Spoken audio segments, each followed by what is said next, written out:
Hi there, and welcome to another edition of the Torino Diaries. You're back here with me. I've had lots of questions people have been asking me about the system that I use, the tactics that I use, why do I go fluid, why do I go structured. I'll cover that in today's show.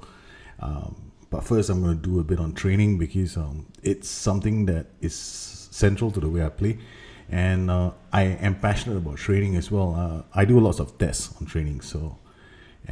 My training style is pretty different. I've covered it in my blog. If you want more information, please go down to addictedtofm.com. I've got a training guide that I use in FM15, which is still relevant for now. I'll probably update it for FM17, but just looking at my squad sheet here, if you look at my team, you notice I have a column called personality. This is really important when I want to do training. This will tell me my player's personality and how they take the training. Thing is, when your players are professional, they improve a lot more faster in training than a person who is like lighthearted or something like that. So I want to try and get as many players to be resolute and professional as possible. So there's a lot of tutoring going on. I want to keep them. Unfortunately, my two professionals are 19 years old. So, oh boy. So I got Marco Benassi, who's 24. He's the key player. And so you can go around tutoring most of these guys. But I don't have enough of Marco Benassis in my squad. Now, that is important. Now, what about my training schedule itself? Well, training is, the way I do training is pretty different, okay? Okay, this is my training schedule right now. It's on ball control. Firstly, my general training is focused on customization. So if you look at my overview, you'll notice I've done attacking, I've done ball control. I'm now going to go to tactical for the rest for another 3 months, and then after that I'll probably go back to balance or one of the other training areas. I usually focus on tactical, ball control, and attacking because these three they hit my core role attributes. And you can also do the same thing with balanced. Balance will focus more on your roles. So your players, right, when they're training, okay, if they've got their roles here, so when you set them to train, they'll focus on their roles. Balance will also play to their roles as well. I like to focus a bit more on my things that I like first touch, composure, and stuff like that. So you notice there's no tackling, right? So people are probably going to wonder, what the heck is going on in his training? He's got no tackling. So then I go here. The best way to check this out is let's take an example of Boban Dragovic. Boban Dragovic is a new player in the squad. So he's only been here for like a season and less than a season and a half. So here, let's look at his training now. So his attribute changes over the course of time. Okay. Now, for him, he's playing in the middle of the park. So I'm looking at tackling. I'm looking at decisions, anticipation, teamwork, work rate, passing. So all of them have been improving. His passing, for example, 11.8 to 13. His decisions 12 to 13.8. His work rate 9 to 10.8. His teamwork 9 to 10.2. These are just some of his areas that hit his core role attributes. Here you have first touch. So if I remove this so we can get a better look at it, his first touch, not that fantastic, but still an improvement, 13.6 to 14.4. What about his pace? Look at that, 11 to 13. So he's gone up. His balance has also improved, 11.6 to 10.8. And his technique should have improved as well. Boom, boom, boom. Technique 11.2 from 10.2. So since 2017, now it's about we're in 2018. No, sorry, we ended 2018, so we're heading into 2019. So in that period of time, he's improved. So that's how I focus on my training. I customize my training programs. Now, there's nothing wrong with doing training for your players with balance. It still works. Why have I got allow rest before and allow rest after? Normally, it's I only have 1 day of rest. This is my typical training schedule, so it's medium. The reason why I've added 1 extra day of rest is very easy. Okay, some of my players, I don't want them to get injured. Manuel Nicoletti, he's on heavy. All right, so everybody here is on heavy at the moment. Okay, so they're all heavy. So if I were to leave it like that, it's perfect. This is what I call my perfect training schedule. Okay, the workload is sweet. Match prep is just nice. They'll get some match prep to get us, the hit bonus before the game. However, if you look at the schedule, I've got a lot of games coming up. 27th to the 2nd of February, then the 5th of February. So basically, this whole stretch is there are a lot. They put a banana skin here, a banana skin here, a banana skin here, a banana skin here, a banana skin here, and a banana skin here. So for the next literally 2 weeks, I run the risk of losing players to injury. So that is why I have an extra day of rest before a match. That way, their workload is slightly lower. Not low enough that they're gonna get injured, but at least they get more days to recover between matches. So they already been training the whole season, so that's fine. And after this crazy week ends, I drop that again. So basically that's it for my training schedule. It's worked for me since FM15. I like the way it is. There's a lot more micromanagement though. There is. And if you don't like micromanagement, go to balance. It still works. Okay. You may not get get as much fine tuning as you'd like, but I like to fine tune. I'm a min maxer all the way, and I do a lot of this. But if you're not into this, I recommend going balance, because there's nothing wrong with using balance as well. Just remember that if you want to mess around with your workloads, the best way to do it is adjusting a match prep, okay? Giving a rest before or after the match. I hardly ever move my intensity. My intensity usually stays the same, unless, of course, I'm playing LLM, where I don't have scheduling here. Then I have to adjust intensity level for LLM football, because LLM football you can't choose a match prep. There's no match prep. Okay. Now, what about how we've done so far? In the January transfer market, quite a lot of my players were let go on free transfers, and we had a few players we released for profit. Marco Chiozza, Real Madrid took him for 15 million. Marco Muscati has gone to Freiburg for 10. These are my two defenders. In fact, 3 defenders have gone this season. As well as my second choice keeper, Alfred Gomez, he's gone for 1.5. Pontus Janssen, I didn't have a spot for him, he's gone for 975,000. It's a pity I had to lose some of these players, because if you're looking at their attributes, they're not that bad. But Marco Chiozza was making a lot of mistakes in the last few games, so I just thought, good offer came. His value is only 11 million. I got him off for flogged him off for 15. I was happy. Marco Moscotti, I bought him for 9.5, let him go for 10. I didn't buy him from 9.5. His value was 9.5. I managed to sell him above value, which is good. And he was another fullback making a lot of noise. So I decided to let them go. And then in terms of purchases, this was the biggest purchase. Zoran Popa. I just looked at his attributes and I went, I need this guy, because he's got passing of 13, but his vision 16 and his decisions are 16. And this means that he has the potential of becoming a top-class deep-lying playmaker. And that's what I want. I want to build a squad around this boy, Zoran Popa, in the long run.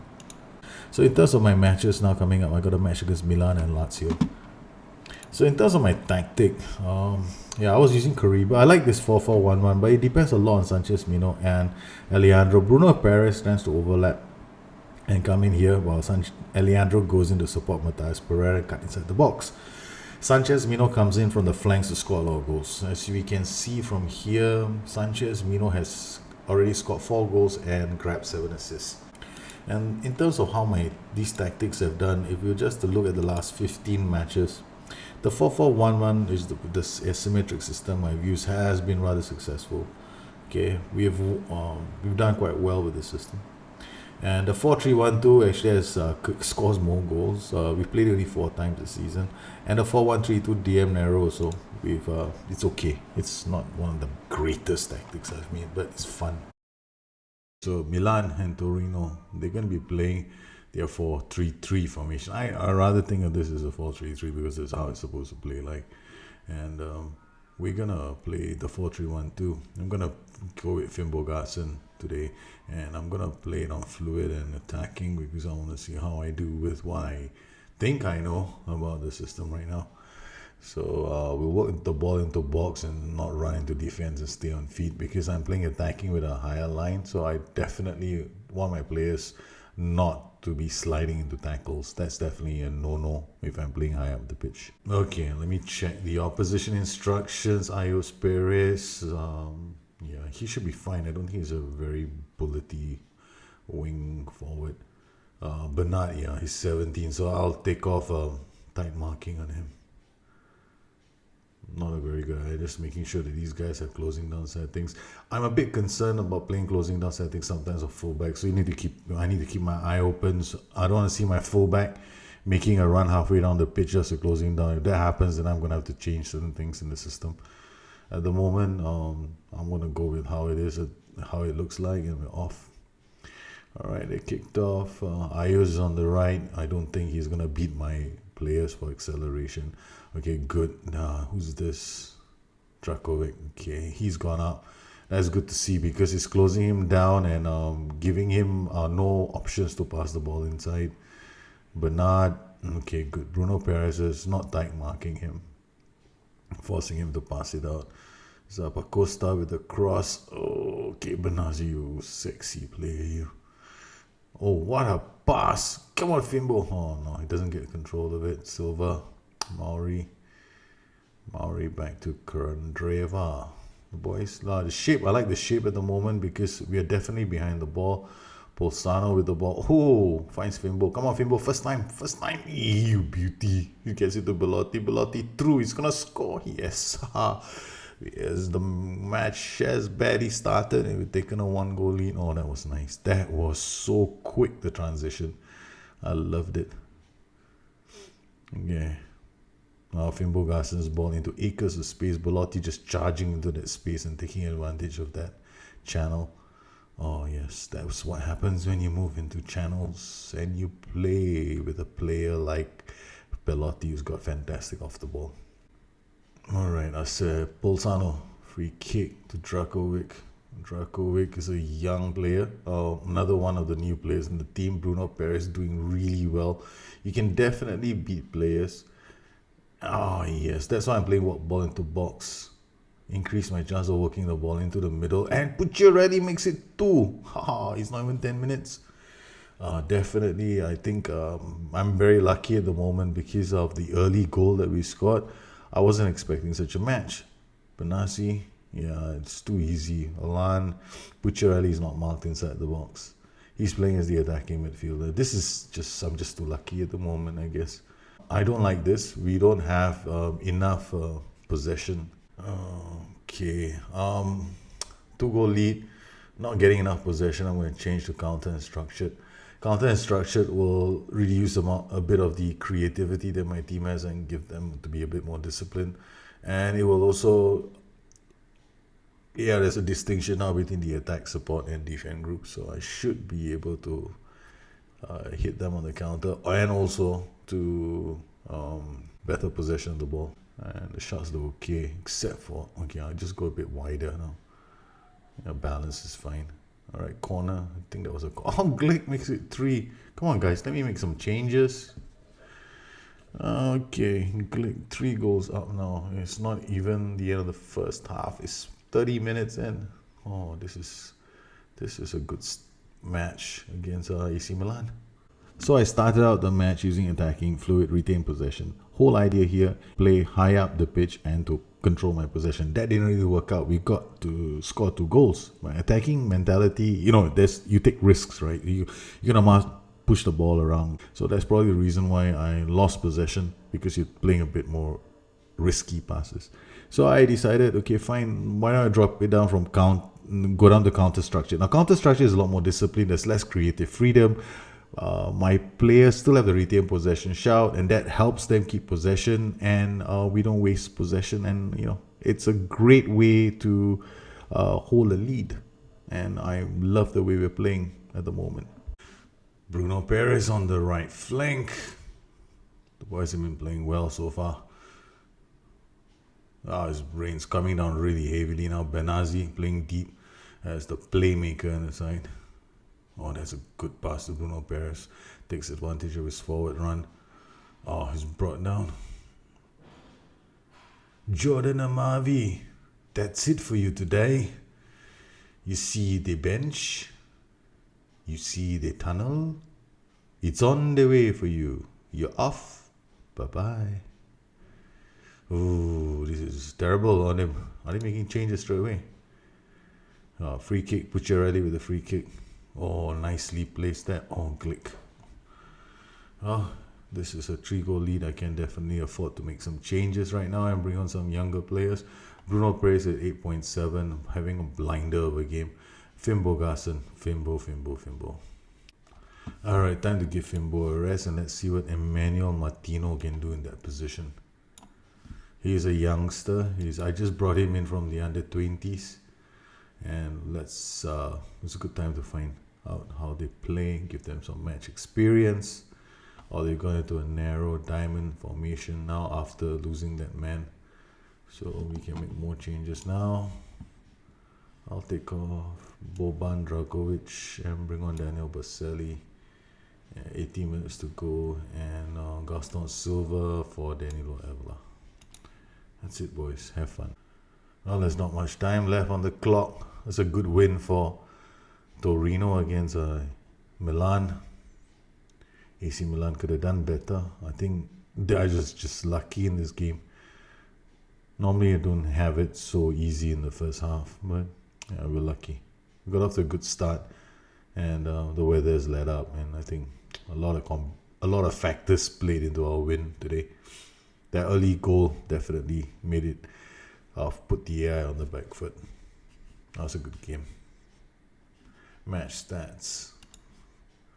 Well, we created 3 clear-cut chances from 8. Still not a fantastic return from 8 shots on target versus 23. Might be some fine-tuning is needed for this tactic. Well, it all started with the match against Juve, 2-0. And, 4-4-1-1 changed. We started doing different things. We lost to Barcelona 4-3, but that was, I kind of expected that to happen. Definitely, 4-3, I knew it was going to happen. Barcelona already beaten us once, and they walloped us the second time around. Sassuolo 2-2 was a disappointing defeat, and that forced me to look at a 4-3-1-2 again. And using that against Milan, I'm probably going to finish the season with a 4-3-1-2. And we have some exciting matches coming. And I'm trying to add a bit more variety to the show, add a few more things. And I know people have asked me lots of questions. I'm trying to answer as much as I can in the limited time that I have, and I hope I've helped people. If you have any questions, you know where you can find me. You can always look me up on Twitter @BusterNet, or you can drop me a longer note at my website, addicted2fm.com. I hope to hear from you guys soon. If you like the show, please subscribe and leave me a comment if, whatever. Yeah, I'll catch you guys again soon. Bye-bye.